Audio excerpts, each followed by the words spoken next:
ఈరోజు బిజినపల్లి మండలం సల్కర్పేట గ్రామంలో నాగర్ కర్నూలు జిల్లా ఈ గ్రామంలో మొత్తం ఎక్కడ ఉన్నదంటే వర్షాలు పడితే మొత్తం ఈ గ్రామంలో మొత్తం చిత్తులు అయ్యి చుట్టుముట్టు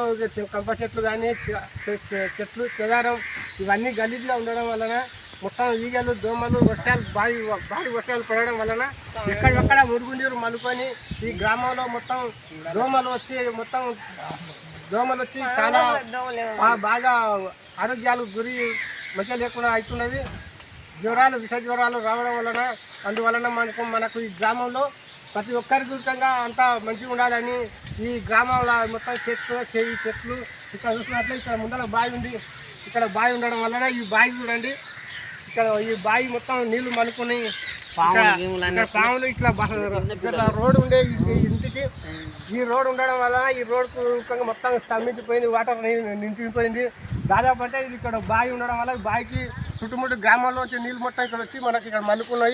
మలుకోవడం వల్ల ప్రతి ఒక్కరికి ఇక్కడ ఇబ్బందికరంగా ఉంది. ఇట్లా ఇబ్బందికరంగా ఉండకుండా గ్రామం నుంచి గ్రామ పెద్దలు కానీ గ్రామ అధికారులు కానీ మండల అధికారులు కానీ దీని మీద స్పందించి దీనికి మొర్రం కొట్టి కానీ రోడ్డు తొందరగా అక్కడిక్కడ నడవడానికి గ్రామ ప్రజలకు కానీ ఈ గ్రామానికి మంచి వసతులు కల్పించాలని, ఈ గ్రామంలో మంచి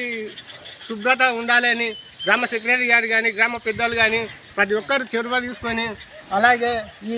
ఇంద్రమ్మ ఇండ్లకు కానీ ఇటువంటి మొత్తం కార్యక్రమాలు అన్ని మంచిగా తీసి ఉండాలని చెప్పి ఇక్కడ మంచిగా ఉండాలని చెప్పి ఈ గ్రామంలో మొర్రం కొట్టి ఆడికి మొర్రం కొట్టియాలి. ఈ మురుగు నీరు ఉండడం వలన మొత్తం నీరు బయటికి వెళ్ళిపోయేటట్లు చేయడానికి అంటే మొర్రం కొట్టాలి. దీనికి తొందరగా ఈ వర్షాలు కారణంగా అకాల వర్షాలు కురవడం వలన ఇక్కడ మొత్తం నీరు స్తంభించిపోయి ఈ నీళ్ళు మొత్తం బయటికి వెళ్ళిపోవాలని చెప్పి వెళ్ళిపోయే విధంగా ఇక్కడ ఉన్న గ్రామ ప్రజలను అందరినీ సురక్షితంగా ఉంచాలని చెప్పి ఉండుటకు నా పేరు ఏఐటీసీ భవన నిర్మాణ కార్మిక సంఘం జిల్లా అధ్యక్షులు చిన్నపాగ శ్రీనివాసులు. ఈ కార్యక్రమానికి ఇక్కడ వచ్చినటువంటి మా సల్కర్పేట గ్రామ ప్రజలు అందరూ ముఖ్యంగా దీనికి